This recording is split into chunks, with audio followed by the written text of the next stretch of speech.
sudah lama sekali tidak merayakan Ekaristi. Mereka mengumpulkan bahan-bahan makanan dari warga. Salam Vincentian, salam misionaris. Bersama dengan saya Monica dalam catatan misionaris.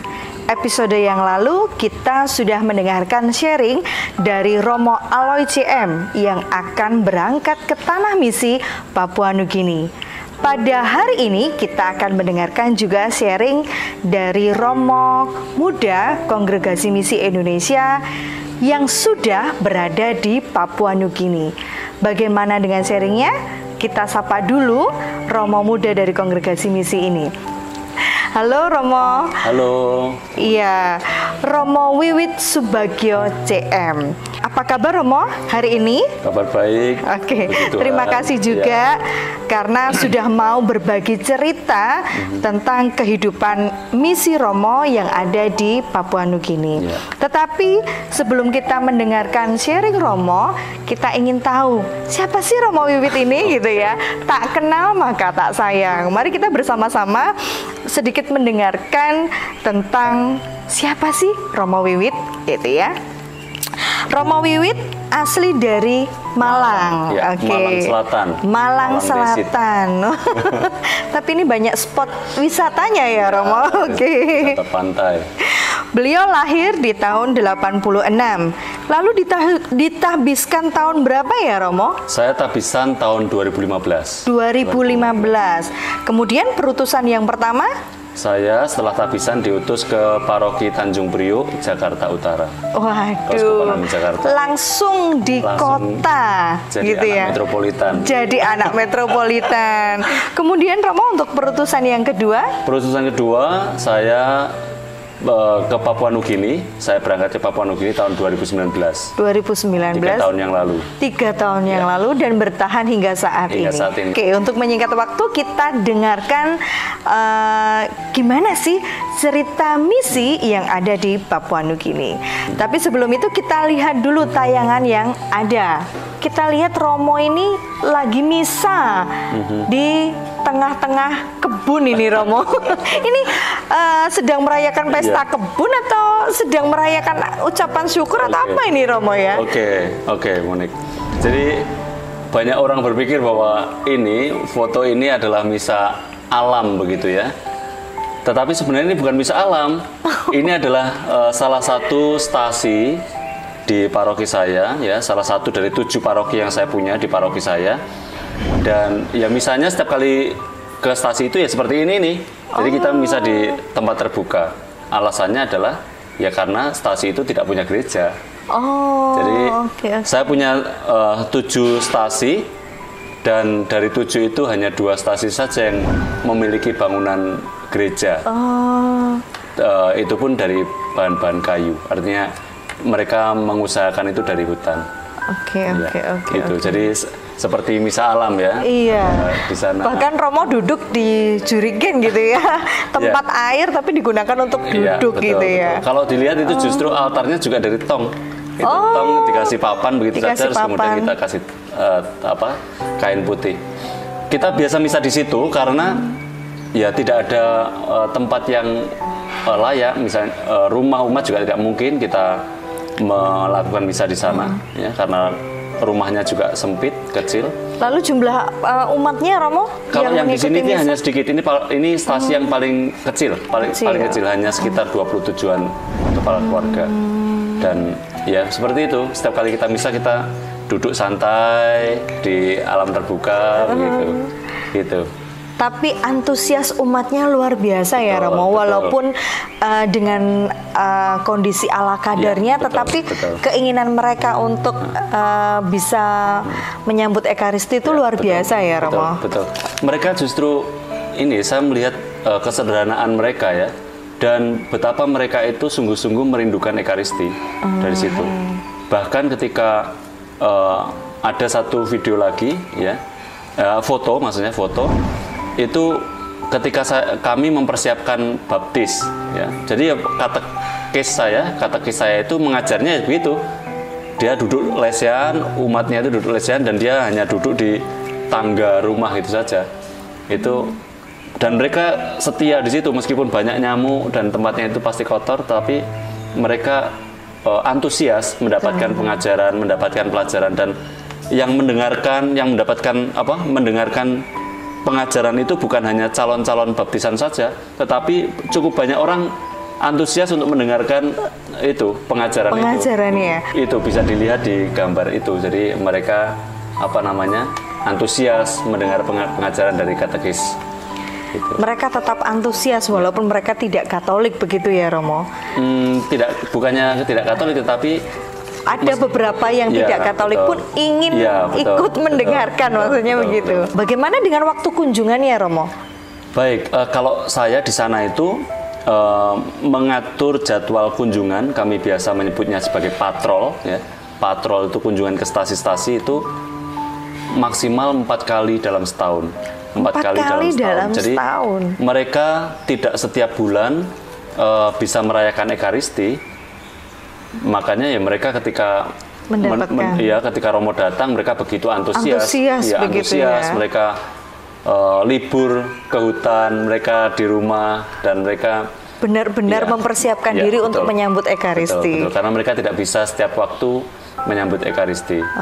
Karena kenapa 4 kali dalam setahun? Karena jaraknya yang tidak dekat juga. Jadi berapa jauh, Romo? Perlu ditempuh berapa lama? Untuk yang stasi ini kira-kira sekitar 4 jam dari paroki saya. Tetapi kalau mau mengunjungi paroki ini harus sekali jalan harus mengunjungi 4 stasi. Jadi saya bisa 2 minggu tidak pulang. Jadi sekali keluar rumah meninggalkan pastoran tuh 2-3 pulau terlampaui ya, Romo? Ini 4 stasi, 4 kampung harus terlampaui untuk meringkas waktu dan juga untuk menghemat biaya. Inilah yang namanya iman ya, Romo ya. Walaupun mereka ini sulit, tetapi ketika ada momen perayaan Ekaristi, mereka benar-benar total untuk bisa mempersiapkan diri menghadapi Ekaristi. Dan itulah yang menggembirakan saya ya, ketika mereka melihat antusiasme mereka, ketika datang jauh-jauh mengunjungi mereka, kemudian mereka menunjukkan antusiasme yang luar biasa itu. Ya, salah satu kegembiraan saya sebagai seorang misionaris, sebagai seorang imam, mereka begitu rindu, bukan merindukan saya, tapi merindukan Ekaristi. Itu. Oke, baik. Nah ini Romo, gambar berikutnya kayaknya juga antusias dengan membawa barang-barang ini, Romo. Betul. Ada pisang gitu ya. Betul. Ini sedang apa ini, Romo? Betul. Jadi ini adalah stasi lain. Dan ini adalah stasi yang paling jauh di paroki saya. Itu kalau untuk ke sana saya harus naik speedboat 2 jam, kemudian saya harus sewa truk 1 jam, kemudian berhenti di pelabuhan, saya harus sewa speedboat lagi untuk bisa sampai di pulau kecil. Ini pulau kecil, hanya ada 40 kakak orang Katolik di sana.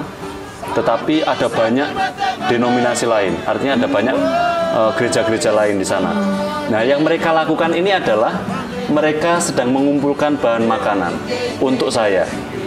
Jadi luar biasa. Ya, karena mereka tidak setiap waktu, setiap bulan bisa menerima Ekaristi, merayakan Ekaristi bersama Romo. Sekalinya saya datang ke sana, mereka tuh menyambut dengan luar biasa.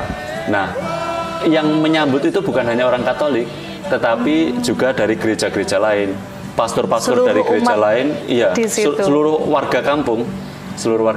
Mereka menyambut dengan antusias, dan setelah sambutan itu, besoknya biasanya begitu, besok paginya itu mereka berkumpul di tempat saya menginap, kemudian bersama-sama mereka membawa gitar, bernyanyi keliling kampung untuk mengumpulkan bahan-bahan makanan. Makanya ya mereka ya ini adalah orang-orang hebat menurut saya, karena dari kekurangan mereka ya, orang-orang sana pun di stasi saya ini sebenarnya tidak kelebihan makanan, bahkan mereka tuh cukup sering malah kekurangan makanan.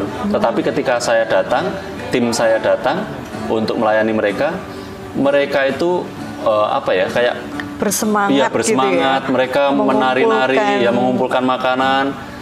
Pokoknya cukup untuk beberapa hari, kemudian nanti kalau habis saya masih di sana, mereka akan ngamen lagi begitu, mengumpulkan. Ya makanya ada mereka memberikan ikan lah, tebu lah, pisang begitu. Jadi memberikan persembahan yang terbaik untuk Romo begitu ya. Betul. Ini luar biasa ini ya Romo ya. Menarik begitu. Yang kita mungkin tidak akan pernah menemui yang ada di kota. Kita akan lebih mudah memberi dari kelebihan ya Romo daripada kekurangan. Dan mereka ini justru itu tadi, mereka tuh memberi dari apa adanya yang mereka punya. Jadi bukan dari kelebihannya, tetapi dari sedikit yang terbaik yang mereka miliki. Meskipun sedikit, mereka masih berbaginya itu luar biasa. Itu makanya hebat sekali mereka. Saya seringkali juga merasa kayak terharu, terus kemudian merasa disentil. Saya ini yang cukup beras, kadang-kadang sulit untuk berbagi begitu ya. Tapi mereka justru mengajari saya banyak hal. Kesederhanaan mereka mengajari saya banyak hal. Mendengarkan cerita Romo ini kita juga menjadi belajar banyak hal ya. Banyak inspirasi yang bisa diambil. Ternyata orang yang berkekurangan saja tidak menunggu untuk mereka memberi gitu ya. Tetapi mereka dengan antusiasnya, dengan senangnya mereka tetap mensyukuri dan tetap bisa berbagi walaupun di tengah kekurangan yang ada. Ini cerita misi yang luar biasa menurut saya kali ini. Iya, kita akan coba melihat video selanjutnya Romo. Ini ada Romo menceritakan tentang perjalanan di hutan ini Romo, bersama dengan para UMK. Ini kegiatan outbound kah Romo atau apa ini Romo? Ini jadi video ini adalah kegiatan para calon penerima krisma, Jadi kita tahu bahwa krisma itu bagian dari inisiasi menjadi seorang Katolik. Kita dianggap menjadi dewasa secara iman. Nah, saya ingin mengkombinasikan itu dengan kearifan lokal. Jadi mereka bukan hanya dianggap dewasa secara iman, secara rohani, tetapi mereka harus menjadi pribadi yang dewasa. Maka persiapannya agak saya buat lain. Jadi waktu itu 1 minggu persiapan. 2 hari pelajaran, 2 hari pelajaran, kemudian 3 hari itu saya suruh ke hutan untuk berpuasa. Jadi mereka melakukan puasa. Di tempat saya, kebiasaan puasa itu biasa dilakukan oleh orang-orang dewasa, oleh kelompok-kelompok Regio Maria, oleh kelompok Divine Mercy. Mereka biasa melakukan puasa ketika menjelang perayaan-perayaan. Nah, saya pikir krisma itu juga upacara pendewasaan, dan apalagi kita yakin krisma itu juga upacara di mana Roh Kudus itu turun atas diri para penerima krisma ya. Maka saya mengajak mereka untuk berpuasa selama 3 hari di camping place-nya mereka, di tempat mereka biasa camping di hutan maksudnya. Jadi ya begitu, mereka berpuasa, kemudian mereka menyiapkan hatinya supaya mereka benar-benar dianggap dewasa, benar-benar dewasa secara imannya, dan juga mereka itu benar-benar siap menerima Roh Kudus ketika mereka menerima krisma. Itu maksudnya. Sebenarnya ide-ide itu hanya muncul ketika saya melihat situasi anak-anak muda di sana yang pergaulannya mulai tidak sesuai dengan ajaran Kristiani, boleh dikatakan begitu ya. Mulai mereka mengenal marijuana, mereka mengenal obat-obatan, dan mereka pergaulan yang tidak sehat. Maka saya ingin benar-benar mengajak mereka para calon penerima krisma ini untuk benar-benar merefleksikan diri, mempersiapkan diri dengan sungguh, dan mereka siap menerima Roh Kudus dan siap diutus untuk menjadi orang yang dewasa. Itu saja. Jadi berangkatnya ya dari pengamatan saya sehari-hari. Baik, Romo, berikutnya ini ada kepala buaya ini Romo. Iya. Kemudian yang Romo bawa ini ikan arwana. Ini gimana Romo ceritanya? Kan ikan arwana itu seperti yang kita tahu, itu adalah ikan paling mahal begitu ya. Tapi ini kok Romo bawa dalam kondisi habis mancing begitu Romo? Ya, jadi mungkin kayaknya Romo perlu bawa saya ke sana. Jadi, gitu ya. Kalau lihat foto saya bawa arwana ini, saya kayak misionaris yang sultan ya. Misionaris sultan gitu ya. Ya, kalau ikan itu ya di sana memang saya ini tinggal di pesisir sungai dan ada sekitar danau, maka dunia air, dunia ikan itu dunia saya di sana. Sehingga makanan pokoknya ya dari sungai. Ada arwana, ada baramandi, ikan kakap putih yang besar-besar itu. Dan ya baramandi bukan ikan mahal di sana, menjadi sekelas mujair saja. Karena berakhir di penggorengan. Berakhirnya di penggorengan gitu ya. Karena saking banyaknya jumlahnya juga ya Romo. Iya, jadi ya di sana itu orang tidak berpikir soal itu. Mereka lihat ikan ya berarti itu lauk gitu aja. Sudah, saya pun juga begitu. Tidak berpikir ketika makan itu ya ini ikan mahal gitu mahal, ya. Tidak lagi. Karena saya ini lauk gitu aja. Lalu kalau buaya itu ceritanya itu saya sedang mengadakan pembinaan OMK, dan ya puji Tuhan seminggu pembinaan itu hari-hari nggak ada protein sama sekali. Nggak ada daging sama sekali. Tapi menjelang di penutupan acara itu ada orang yang tiba-tiba mendatangi saya, Romo, saya dapat protein. Saya pikir daging rusa atau daging babi begitu kan. Ternyata daging buaya. Dan itu akhirnya ya mungkin Tuhan punya cara lah untuk menghibur kami ya. Jadi dia mengirimkan daging buaya dan besar sekali. Jadi ya situ untuk pesta penutupan kami daging buaya dan enak. Luar biasa ini ya. Nah ini di slide berikutnya Romo, ada Romo yang sedang membuat ikan asin gitu ya. Ini gimana ini Romo ceritanya? Ternyata ada kreativitas lain yang ini ya Romo, muncul ketika di sana ya Romo. Jadi ya itu tadi, pertama karena dunia saya di sana dunia air ya, saya tinggal di sebuah pulau dikelilingi oleh air. Lalu kemudian namanya orang Deso ya, saya dari Malang Selatan, Malang Desit. Terus kemudian waktu itu harusnya saya cuti, tetapi karena pandemi saya tidak bisa cuti dan sudah kangen yang namanya ikan asin, yang namanya sambal pecel, yang namanya tempe, tahu, itu sudah berada pada tahap kangen lah. Akhirnya kan ya masa cuma kangen-kangen doang tapi nggak nunggu liburan kan nggak tahu kok waktu itu kan kapan kita bisa pulang kan nggak tahu. Belum tahu. Ya sudah, akhirnya saya punya garam. Di sana sudah Tuhan menyediakan ikan, ya sudah ikan digarami jadi ikan asin. Jadi itu cukup mengobati kerinduan saya soal pulang kampung. Mengobati kerinduan saya akan ikan asin dan sebagainya. Dan ketika saya berhasil membuat itu, saya senang ketika berhasil membuat itu. Kemudian saya justru membuat banyak sekali. Dan saya bagi-bagikan ke romo-romo yang dari Indonesia dan mereka senang sekali. Supaya mengobati rasa kangen akan Indonesia ya Romo ya. Betul. Luar biasa. Romo misionaris yang bertahan itu juga karena kreativitasnya. Akhirnya muncul banyak hal yang menyenangkan ya Romo. Dari banyak dinamika di tanah misi begitu. Melihat rumahnya berbeda dengan yang di kota begitu. Karena ini ya, saya berpikir juga gini. Waktu itu kan saya bilang tadi sedang kangen-kangennya dengan masakan kampung. Dan menurut saya ya kalau kita hanya kangen kemudian kita mengeluh, kita kemudian hanya orang Jawa bilang sambat, begitu kan nggak akan merubah apapun. Betul. Nggak akan mengubah apapun, nggak akan mengubah tiba-tiba ke di Indonesia, Malang gitu ya. Nggak mungkin. Yang paling bisa mengubah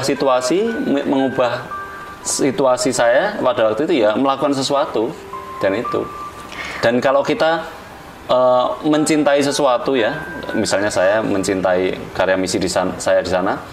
Itu akan ada ide-ide buat inilah, buat itulah, begitu. Untuk menghibur diri. Ya, Tuhan punya cara lah untuk menghibur. Berarti ketika kita mencintai sesuatu yang ada di dalam kita, ada di sekeliling kita, maka akan muncul banyak ide-ide. Itulah yang menghidupi misionaris kongregasi misi kita yang ada di Papua Nugini. Ini gereja Saint Peter's ya Romo, yang ada di Kiungga. Iya, tepatnya di Kampung Boset. Jadi ini adalah paroki saya, paroki tempat tinggal Romo yang sekarang saya, di kampung saya, namanya Saint Peter Parish, ya, paroki Santo Petrus, kampungnya Kampung Boset itu. Jadi kalau Kampung Boset ini berada di perbatasan, sangat dekat dengan garis batasnya Indonesia, dengan wilayah Indonesia. Dan kalau dari paroki saya ini untuk bisa ke kota, ke keuskupan begitu, ya cukup jauh. Normalnya itu 10 jam perjalanan, 10 atau 11 jam perjalanan. Kalau airnya normal, artinya airnya cukup tinggi. Ditempuh dengan menggunakan kapal atau speedboat? Speedboat. Ya, speedboat. Jadi 10 jam dengan menggunakan speedboat ya, gitu ya. Betul. Dengan catatan air normal. Jadi kalau sekarang ini saya kontak dengan suster di sana yang tinggal di sana, air sedang turun. Dan kalau air sedang turun artinya perjalanan akan semakin panjang.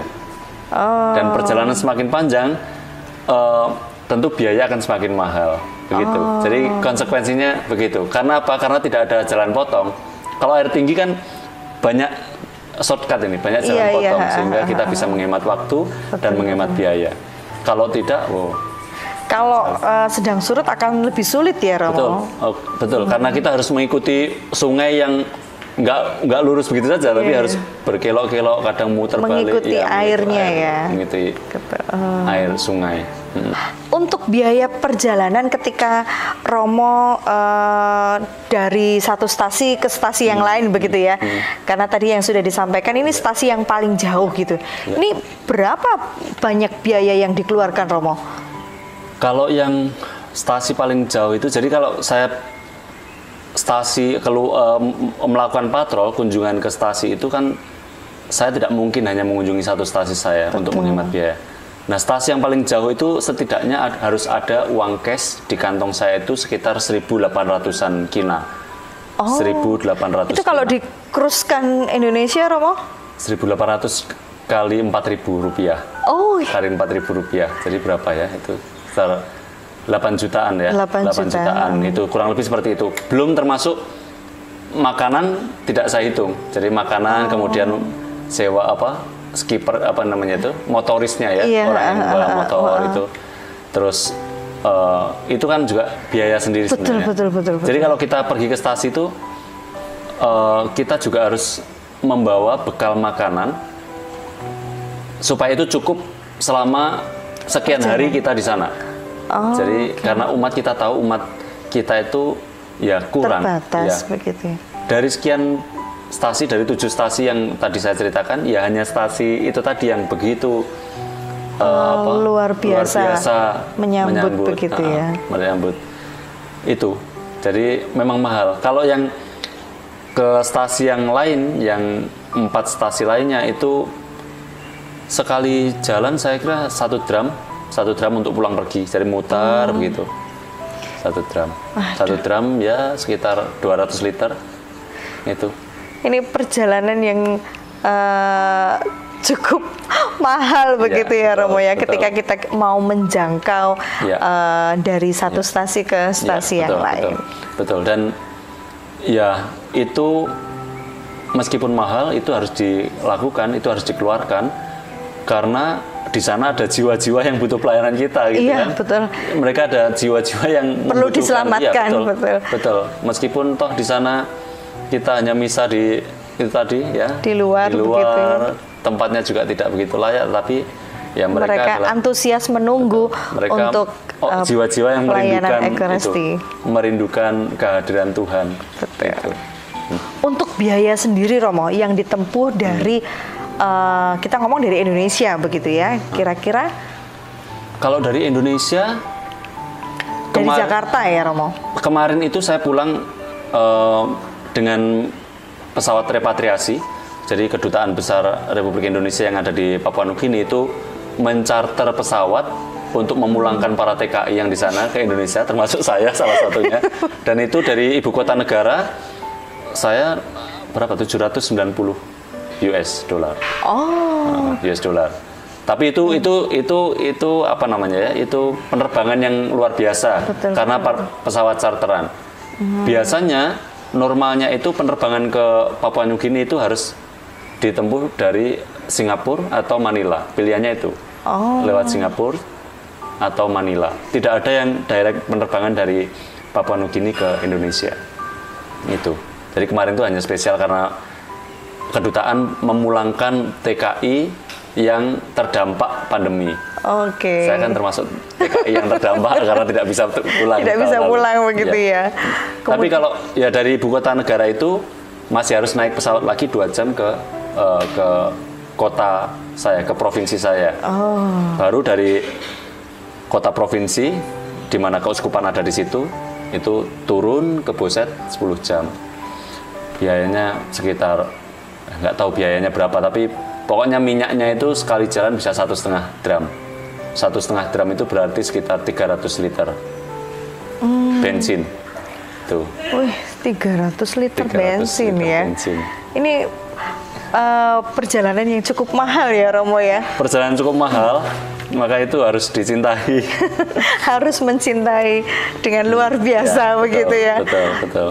Tapi worth it lah ya Romo, ya, dengan banyak hal yang sudah dilalui begitu ya. Betul. Dan banyak hal yang akhirnya Romo belajar gitu ya. Betul. Dari worth proses it, yang bener. ada di sana. Worth it karena ya meskipun sana itu situasinya lain dari Indonesia. Situasinya itu sungguh-sungguh berbeda dari kita di gereja di Indonesia, tetapi di sana saya belajar banyak hal.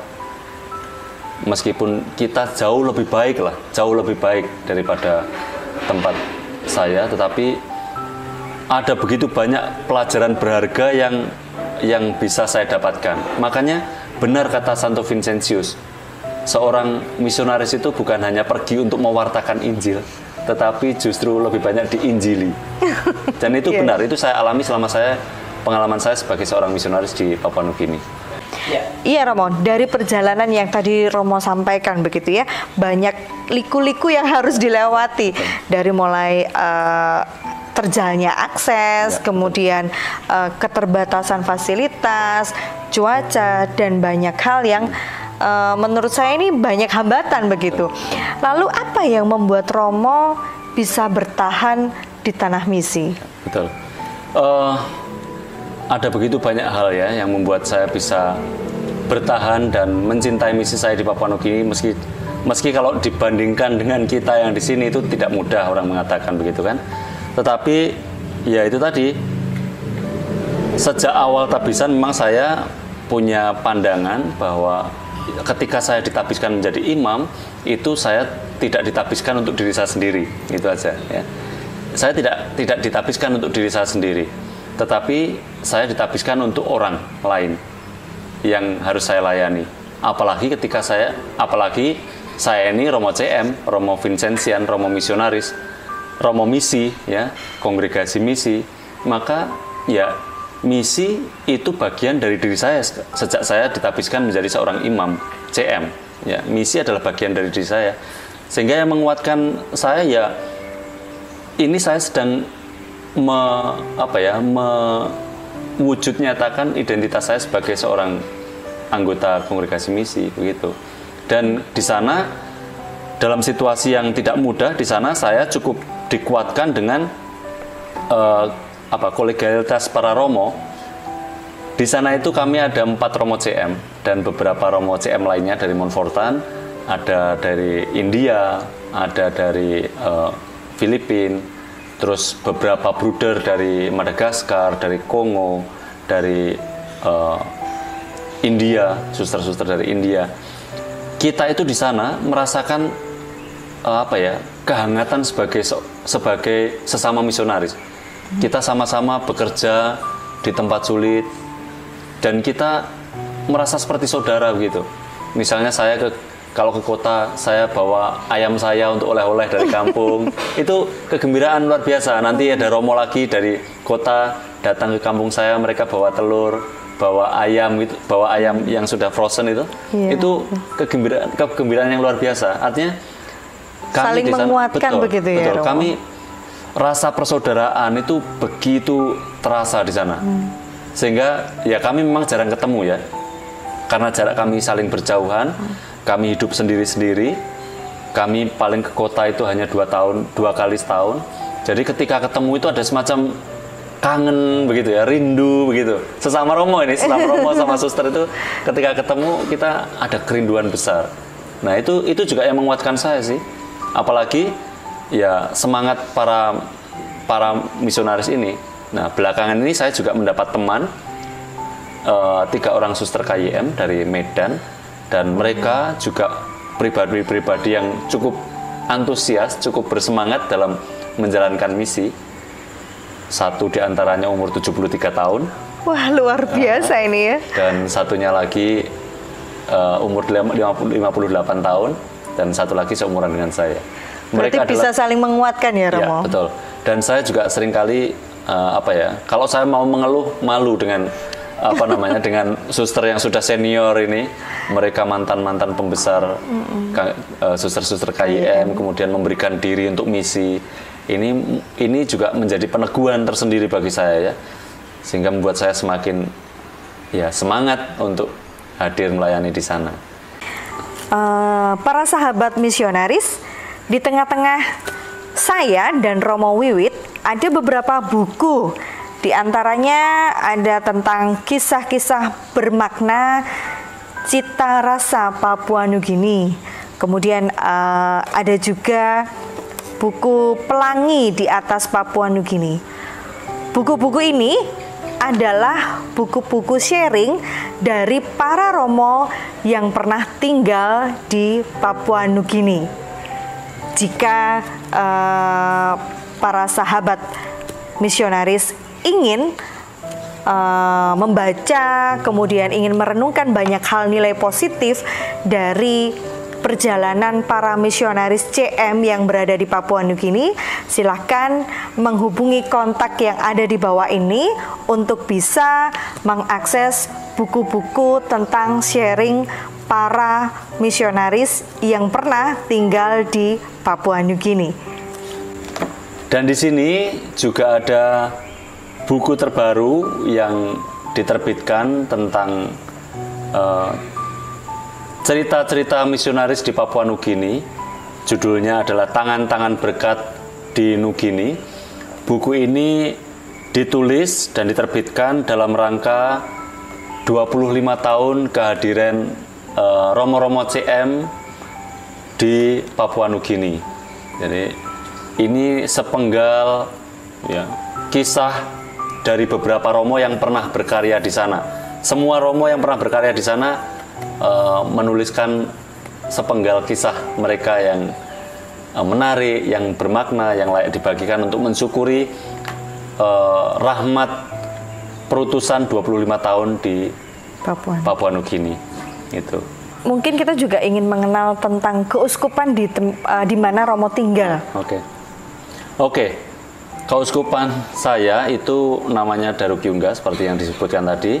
Dan di keuskupan saya ini punya 13 paroki dengan 16 imam plus 1 uskup. Dari berbagai? Iya, dari berbagai negara. Kita ada Indonesia, imamnya ada Indonesia, ada India, terus kemudian uskup dari Filipina, dan sebagian lainnya itu romo-romo lokal, romo-romo dari PNG, tapi dari provinsi lain. Begitu. Jadi dari 16 imam yang bekerja di sana, 1 bekerja di seminari, dan itu Romo Julianus Gunawan, Romo CM kita juga. CM. Terus satunya itu di finansial, itu Romo Monfortan dari Indonesia juga. Kemudian Vikjen itu Romo Andrew, dia orang Romo Projo lokal. Dan 13 lainnya itu ya memegang 13 paroki yang ada di sana. Artinya kami hidup sendiri-sendiri. Jadi kami berjuang sendiri-sendiri nih ya, Romo. Memang hidup ngepas saja jumlahnya. Dan, sesuai dengan daerah teritorialnya masing-masing. Tidak ada tidak ada yang satu paroki itu 2 imam begitu.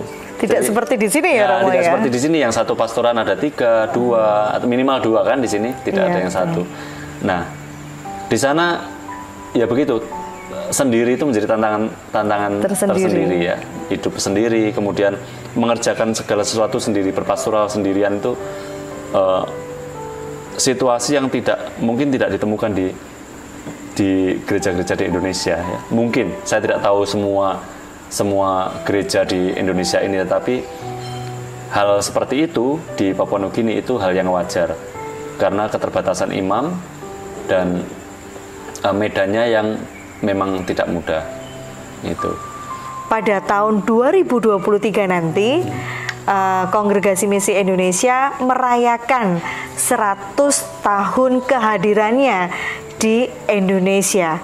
Lalu dalam rangka ini mungkin Romo ingin menyampaikan sepatah 2 patah kata begitu, Romo? Ya.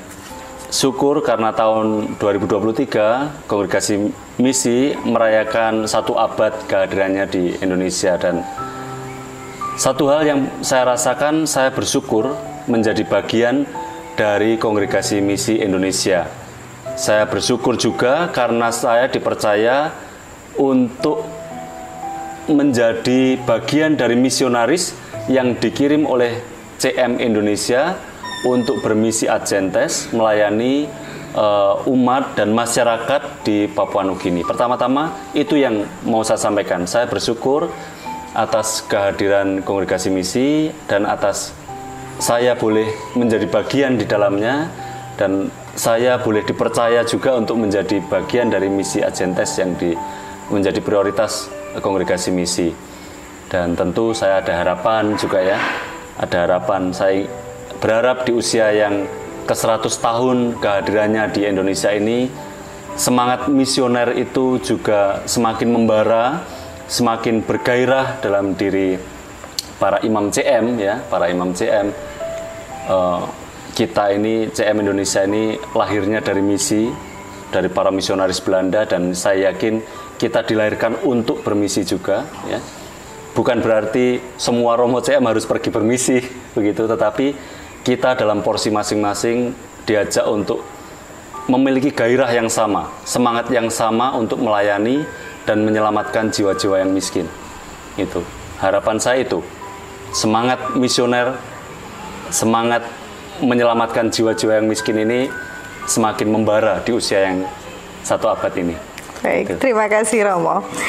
Lalu untuk menutup perjumpaan kita, saya ingin Romo menyampaikan pada kaum muda tentang jiwa-jiwa misionaris. Oke. Baik, untuk teman-teman muda, saat ini saya juga menantang Anda sekalian, ya, jika teman-teman muda bersemangat memiliki jiwa petualang, ya, saatnya bergabung menjadi misionaris. Jangan biarkan diri kita itu menua tanpa cerita. Jangan biarkan raga kita itu menjadi renta tanpa makna. Maka mari kita memberi makna atas diri kita, mari kita membuat hidup kita ini penuh cerita dengan berpetualang, dengan bermisi melayani jiwa-jiwa yang miskin, jiwa-jiwa yang membutuhkan pelayanan seorang imam. Maka saya menantang Anda sekalian untuk bergabung dengan kami, para misionaris CM, untuk melayani, menjadi imam dan melayani orang-orang miskin di tempat-tempat yang sulit. Baik, untuk para misionaris yang punya panggilan, kaum muda yang punya panggilan menjadi seorang misionaris, silakan menghubungi kontak person di bawah ini jika ingin tahu lebih dalam tentang pendidikan tinggi yang ada di Kongregasi Misi Indonesia. Kontak ada di bawah ini. Baik, terima kasih Romo atas waktunya yang diberikan, atas segala sharing yang sudah diberikan kepada kita semua. Kita cukup mendapatkan banyak inspirasi dari Romo muda yang walaupun banyak tantangan tapi tetap memiliki jiwa semangat, jiwa misionaris yang luar biasa. Baik, terima kasih sahabat misionaris, bersama dengan saya Monica. Terima kasih dan sampai jumpa kembali. Aku